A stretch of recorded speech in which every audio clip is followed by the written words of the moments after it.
दंडोत प्रणाम. परमेश्वरामध्ये अनंत गुण आणि अनंत धर्म असतात. सौंदर्य, लावण्य, औदार्य, सौभाग्य, दया, माया, कृपा, करुणा असे अनंत गुण. त्याचप्रमाणे नित्यत्व, व्यापकत्व, सर्वात्मकत्व, सर्वातीतत्व, सर्व कर्तृत्व, सर्व साक्षीत्व असे अनंत धर्म असतात.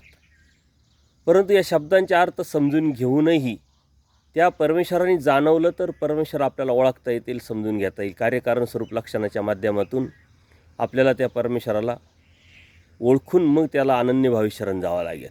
सौंदर्य म्हणजे काय? जो अवयव जसा आहे तसा असणे, त्याचं बरवेपण, त्याचं चांगलेपण, युक्तत्व ज्याप्रमाणे हवं त्याचप्रमाणे असणं म्हणजे सौंदर्य.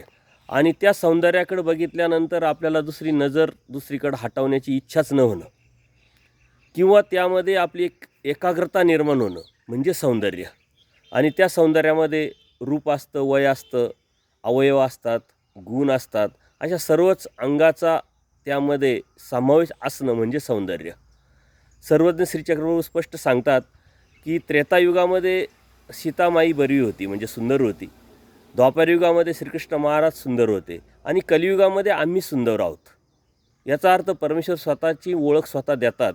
आणि नुसते सौंदर्य असण्याला उपयोग नाही, तर त्या अवयवांवरती झळकणारं तेज व लावण्य पण असायला पाहिजे. आणि या बाबतीत सर्वज्ञ श्रीचक्रप्रभू सांगतात की आम्ही जी श्रीमूर्त घेऊन आलेलो आहोत ते इतर अवतारांकडं नाही, इतर अवतारही घेऊन येत नाही. येथीचे दैवी ते कॉफी नाही.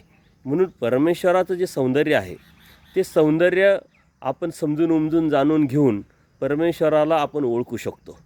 परमेश्वराला कोणालाही म्हणून उपयोग नाही, कारण कार्यकारण स्वरूप लक्षणाच्या माध्यमातून परमेश्वराला आपल्याला ओळखावं लागेल. आणि त्या ओळखण्यातूनही परमेश्वराने जर जाणवलं तर आपल्याला परमेश्वर जाणवेल. आणि अशा परमेश्वराला अनन्यभावी शरण जाऊन आपण त्या परमेश्वराची भक्ती केली तरच आपल्या जन्ममृत्यूचा फेरा चुकून आपल्याला परमेश्वराचा आनंद मिळेल. दंडोत प्रणाम, दंडोत प्रणाम.